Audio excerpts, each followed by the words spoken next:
എല്ലാവരും എപ്പോഴും ബുദ്ധിമുട്ടുന്ന ഹാസ് ഹാവ് പോലെയുള്ള കാര്യങ്ങളൊക്കെ നമ്മൾ സിമ്പിളായിട്ട് കഴിഞ്ഞ പല ക്ലാസ്സുകളായി പഠിച്ചു കഴിഞ്ഞു അല്ലേ. ഇന്ന് നമുക്ക് ഡേ 13 ക്ലാസ്സാണ്. അപ്പോൾ നിങ്ങൾ മനസ്സിലാക്കേണ്ടത് ഒത്തിരി അടിസ്ഥാനപരമായ കാര്യങ്ങളുടെ ഇടയ്ക്ക് ചില കാര്യങ്ങൾ വളരെ പ്രധാനപ്പെട്ടവ ഇനിയുമുണ്ട്. അതിൽ ഏറ്റവും പ്രധാനപ്പെട്ട മുമ്പ് നടന്ന കാര്യങ്ങൾ പറയുമ്പോൾ രണ്ട് കാര്യങ്ങളൊക്കെ ഒന്നിച്ച് പറയുമ്പോൾ എന്താ അവിടെ പറയേണ്ടത്? കഴിഞ്ഞൊരു ക്ലാസ്സിൽ നമ്മൾ പഠിച്ചു അതുപോലെ തന്നെ രണ്ട് കാര്യങ്ങൾ ഒന്നിച്ച് നടക്കുമ്പോൾ എന്ത് പറയണം, രണ്ട് കാര്യങ്ങൾ രണ്ട് സമയത്തായിട്ട് നടക്കുമ്പോൾ എന്ത് ചെയ്യണം എന്നൊക്കെയുള്ള കാര്യങ്ങൾ ഇനി ഉണ്ട് പഠിക്കാനായിട്ട് അല്ലേ. അപ്പോൾ hi friends, welcome to a new video from English with Assi. ഇന്ന് നമ്മൾ പഠിക്കാൻ പോകുന്നത് രണ്ട് കാര്യങ്ങൾ മുമ്പ് നടന്നതാണ്. പക്ഷെ അതിൽ ഒരു കാര്യം പഴയ കാര്യം, അതായത് പാസ്റ്റ് ഇൻസിഡൻ്റ് ആണ്. ഒരു കാര്യം കുറച്ച് മുമ്പ് നടന്നു. ഇപ്പം ഞാൻ പറയാണ്, ഞാൻ ഇന്നലെ വീട്ടിലെത്തിയപ്പോൾ മഴ പെയ്ത് കഴിഞ്ഞു. അവിടെ നോക്കൂ, ഞാൻ ഇന്നലെ വീട്ടിലെത്തി എന്ന് പറയുമ്പോൾ ഇപ്പം നടക്കുന്ന കാര്യമല്ല, അത് ഇന്നലെ നടന്ന കാര്യമാണ്. അതിന് തൊട്ട് മുമ്പ് മഴ പെയ്ത് കഴിയുകയും ചെയ്തു. മനസ്സിലായോ? അപ്പം മഴ പെയ്ത് അപ്പം അത് രണ്ടും രണ്ട് സമയത്താണ് നടന്നത്.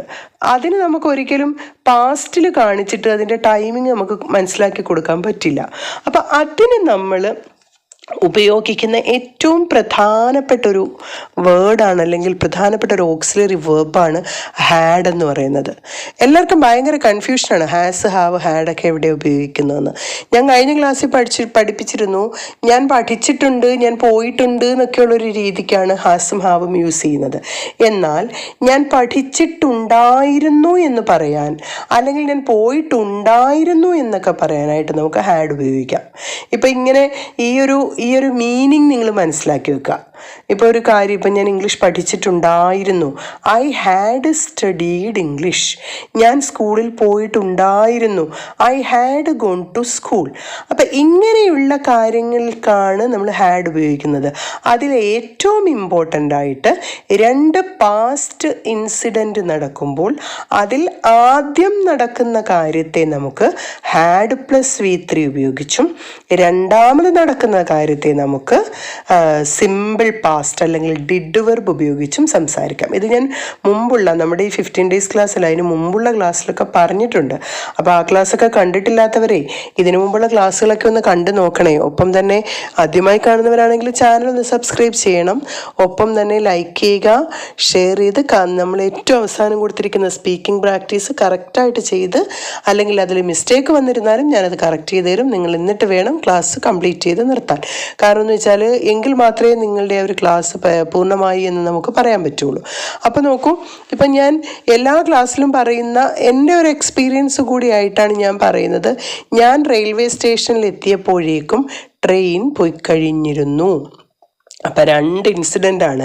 ഞാൻ റെയിൽവേ സ്റ്റേഷനിൽ എത്തിയതും പാസ്റ്റാണ്, ട്രെയിൻ പോയി കഴിഞ്ഞതും പാസ്റ്റാണ്. പക്ഷെ ഞാൻ ആദ്യം പറയുന്നത് ഇവിടെ റെയിൽവേ സ്റ്റേഷനിൽ എത്തിയതും ട്രെയിൻ പോയി കഴിഞ്ഞ കാര്യം രണ്ടാമതുമാണ് പറയുന്നത്. പക്ഷെ സംഭവം നടന്നത് എങ്ങനെയാണ്? ഞാൻ പറയുന്ന കാര്യത്തെ പറ്റിയല്ല, സംഭവം നടന്നതിനെ പറ്റി നമ്മൾ ചിന്തിക്കുക. ഇവിടെ ആദ്യം നടന്ന സംഭവം ട്രെയിൻ പോയി കഴിഞ്ഞതാണ്, രണ്ടാമത് നടന്നതാണ് ഞാൻ എത്തിയത്. പറയുമ്പം നമ്മൾ ഭാഷയിൽ അങ്ങനെ പറയുന്നെങ്കിലും, അതായത് ഞാൻ റെയിൽവേ സ്റ്റേഷനിൽ എത്തിയപ്പോഴേക്കും ട്രെയിൻ പോയി കഴിഞ്ഞു. ഇവിടെ ട്രെയിൻ പോയി കഴിഞ്ഞു എന്ന് പറയാൻ നമുക്ക്, നോക്കിക്കോളൂ, ഞാൻ ഫസ്റ്റിൽ അത് എഴുതുന്നു, ദ ട്രെയിൻ ഹാഡ് ലെഫ്റ്റ്. അതാണ് ഫസ്റ്റ് ഇൻസിഡൻറ്റ്. രണ്ടാമത്തെ ഇൻസിഡൻ്റ് എന്ന് പറഞ്ഞാൽ ഞാൻ എത്തിയതാണ്, ഐ റീച്ച്ഡ്. അത് ഡിഡ് വെർബ്. അപ്പോൾ എത്തിയപ്പോൾ എന്ന് പറയുമ്പോൾ വെൻ ഐ റീച്ച്ഡ്. അപ്പോൾ ഫസ്റ്റ് ഇൻസിഡൻറ്റിനെ നമ്മൾ ഹാഡ് പ്ലസ് V3 ഉപയോഗിച്ചും സെക്കൻഡ് ഇൻസിഡൻറ്റിനെ നാം ഡിഡ് വെർബ് അല്ലെങ്കിൽ സിമ്പിൾ പാസ്റ്റ് ഉപയോഗിച്ചും നമുക്ക് കാണിക്കാം. മനസ്സിലായോ? ഈ ഒരേ ഒരു എക്സാമ്പിൾ നിങ്ങൾ കാണാതെ പഠിച്ചു വെച്ചിരുന്നാൽ നിങ്ങൾക്കിത് എവിടെയും ഉപയോഗിക്കാം. When I reached the railway station the train had left. ഞാൻ റെയിൽവേ സ്റ്റേഷനിൽ എത്തിയപ്പോഴേക്കും, എനിക്ക് മിക്കവാറും അനുഭവിക്കുന്ന ഒരു കാര്യമാണ്, അതുകൊണ്ടാണ് ഇത് തന്നെ എപ്പോഴും ഞാൻ പറയുന്നത്, ദ ട്രെയിൻ ഹാഡ് ലെഫ്റ്റ്. ഞാൻ റെയിൽവേ സ്റ്റേഷനിൽ എത്തിയപ്പോഴേക്കും ട്രെയിൻ പോയി കഴിഞ്ഞിരുന്നു. മനസ്സിലായോ? അപ്പോൾ ആ ഒരു ഒറ്റ ഇൻസിഡൻറ്റ്, ആ രണ്ട് ഇൻസിഡൻറ്റ് കൂടെ ചേർന്ന ആ ഒരൊറ്റ എക്സാമ്പിൾ മനസ്സിലാക്കി വെക്കുക. ഇനി രണ്ടാമത് ഞാൻ പറയാണ്, ടീച്ചർ ക്ലാസ്സിലെത്തിയപ്പോഴേക്കും കുട്ടികൾ പഠിച്ചു കഴിഞ്ഞിരുന്നു. അപ്പോൾ when the teacher arrived the class room, teacher എത്തിയപ്പോഴേക്കും, അതിന് മുമ്പ് തന്നെ കുട്ടികൾ പഠിച്ചത്, കുട്ടികൾ പഠിച്ചു കഴിഞ്ഞു. The students had studied. അവിടെ നമുക്ക് ബിഫോറും ഒന്നും ചേർക്കേണ്ട ആവശ്യമില്ല, അല്ലാതെ തന്നെ നമ്മൾ മനസ്സിലാക്കേണ്ടതാണ്.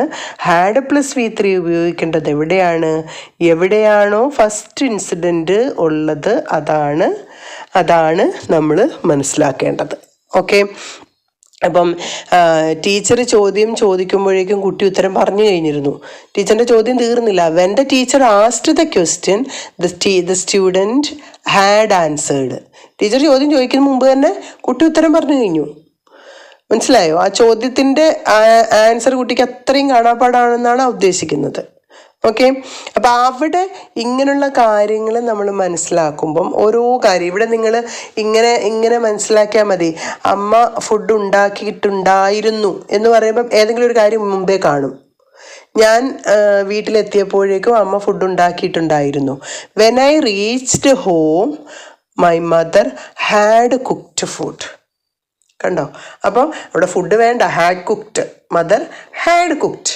അപ്പം അവിടെ എന്താണ്, ഞാൻ വീട്ടിലെത്തുന്നതിന് മുമ്പ് തന്നെ അമ്മ ഫുഡ് ഉണ്ടാക്കിയിരുന്നു.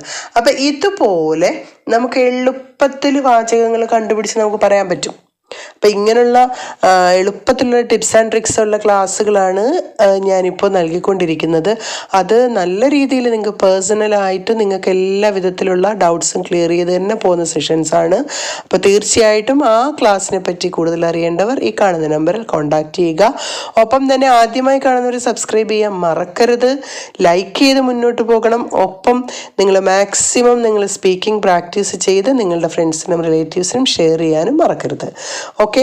അപ്പോൾ ഇനി നമുക്ക് നോക്കേണ്ടത് സ്പീക്കിംഗ് പ്രാക്ടീസിൻ്റെ ക്വസ്റ്റ്യൻസ് ആണ്. ഈ പറഞ്ഞ കാര്യങ്ങളിൽ നിങ്ങൾക്ക് എന്തെങ്കിലും ഡൗട്ട്സ് ഉണ്ടെങ്കിൽ നിങ്ങളത് തീർച്ചയായിട്ടും നിങ്ങൾ ആ ഡൗട്ട്സുകൾ അവിടെ കമൻറ്റ് ബോക്സിൽ ടൈപ്പ് ചെയ്യുക. ഓക്കെ. ഇനി നോക്കൂ, നമുക്ക് ഒന്നാമത്തെ ക്വസ്റ്റ്യൻ നോക്കാം. ഫസ്റ്റ് ക്വസ്റ്റ്യൻ, അവൻ അമേരിക്കയിൽ പോകുന്നതിന് മുൻപ് തന്നെ ഇംഗ്ലീഷ് പഠിച്ചിരുന്നു. ഫസ്റ്റ് ക്വസ്റ്റ്യൻ, അമേരിക്കയിൽ പോകുന്നതിന് മുമ്പ് തന്നെ ഇംഗ്ലീഷ് പഠിച്ചിരുന്നു. രണ്ടാമത്തെ ക്വസ്റ്റ്യൻ, അമ്മ ഉറങ്ങുന്നതിന് മുന്നേ തന്നെ കുട്ടി ഉറങ്ങിയിരുന്നു. തേർഡ് ക്വസ്റ്റ്യൻ, അവൻ സ്കൂളിൽ എത്തുന്നതിന് മുൻപേ ബെൽ അടിച്ചു കഴിഞ്ഞിരുന്നു. അവൻ സ്കൂളിൽ എത്തും മുമ്പ് തന്നെ ബെൽ അടിച്ചു കഴിഞ്ഞിരുന്നു. Third question. ഫോർത്ത് ക്വസ്റ്റ്യൻ, കുട്ടികൾ എത്തുന്നതിന് മുമ്പ് തന്നെ ടീച്ചർ പഠിപ്പിച്ചിരുന്നു. ടീച്ചർ പഠിപ്പിച്ചിട്ട് തുടങ്ങിയിരുന്നു എന്നായാലും മതി, ഹാഡ് സ്റ്റാർട്ടഡ് ടീച്ചിങ്, അങ്ങനെ എന്തെങ്കിലും നിങ്ങളുടെ ഇഷ്ടമുള്ള രീതിയിൽ എഴുതാം. ഇനി ഫിഫ്ത്ത് ക്വസ്റ്റ്യൻ, അവൾ എത്തുന്നതിന് മുമ്പ് തന്നെ അവൻ കോഫി കുടിച്ചു കഴിഞ്ഞിരുന്നു. Fifth question. സിക്സ്ത് ക്വസ്റ്റ്യൻ, അവൾ ആൻസർ പറയുന്നതിന് മുമ്പ് ടീച്ചർ അടുത്ത ക്വസ്റ്റ്യൻ ചോദിച്ചിരുന്നു. അവൾ ആൻസർ പറയുന്നതിന് മുമ്പ് നിങ്ങൾക്ക് ക്വസ്റ്റ്യനുകൾ കേൾക്കുമ്പോൾ ഇച്ചിരി വലുതായിട്ടൊക്കെ തോന്നും. ഓക്കെ. വെൻ ദ സ്റ്റുഡൻറ്റ് ആ ഒരു രീതിയിൽ ആൻസേർഡ് വെച്ചിട്ട് എഴുതിയാൽ മതി. അതുപോലെ തന്നെ ടീച്ചർ ക്വസ്റ്റ്യൻ ചോദിച്ചിട്ടും ടീച്ചർ ആസ്റ്റ്, ആൻസേർഡും ആസ്റ്റും. അപ്പോൾ ചോദ്യം ചോദിക്കുക, ഉത്തരം പറയുക എന്നുള്ളതിനൊക്കെ അത്രയും വാക്കുകൾ, അല്ലാതെ ആൻസർ ദ ക്വസ്റ്റ്യൻ അങ്ങനെയൊന്നും വേണ്ട. ആൻസേർഡ്, അതുപോലെ ആസ്റ്റ്, ചോദ്യം ചോദിക്കുക എന്നുള്ളതിന് ആസ്റ്റ് എന്നുള്ള വാക്ക് ഉപയോഗിച്ചാൽ മതി. ഓക്കെ. അപ്പം ഇങ്ങനെ നിങ്ങൾക്ക് എളുപ്പത്തിൽ ആ ഇത് എഴുതാൻ പറ്റും. നിങ്ങൾക്ക് ആ ക്വസ്റ്റ്യൻ കേൾക്കുമ്പോൾ വലുതായിട്ട് തോന്നുമെങ്കിലും വളരെ പെട്ടെന്ന് ആൻസർ ചെയ്യാൻ പറ്റും. അതുപോലെ തന്നെ എല്ലാവരും സബ്സ്ക്രൈബ് ചെയ്ത് തന്നെ മുന്നോട്ട് പോകണേ. ഇനി എന്തെങ്കിലും നിങ്ങൾക്ക് ഡൗട്ടുകളുണ്ടെങ്കിൽ കമൻറ്റ് ചെയ്യാനും മറക്കാതിരിക്കുക. നിങ്ങൾക്ക് ഏതെങ്കിലും ഭാഗങ്ങൾ ആവശ്യമുണ്ട് പഠിപ്പിക്കണം എന്നുണ്ടെങ്കിലും കമൻറ്റ് ചെയ്യുക. തീർച്ചയായിട്ടും ഞാൻ നോക്കിയിട്ട് അതിനനുസരിച്ചുള്ള ക്ലാസ്സുകൾ എടുക്കുന്നതായിരിക്കും. Thank you for watching. Signing off.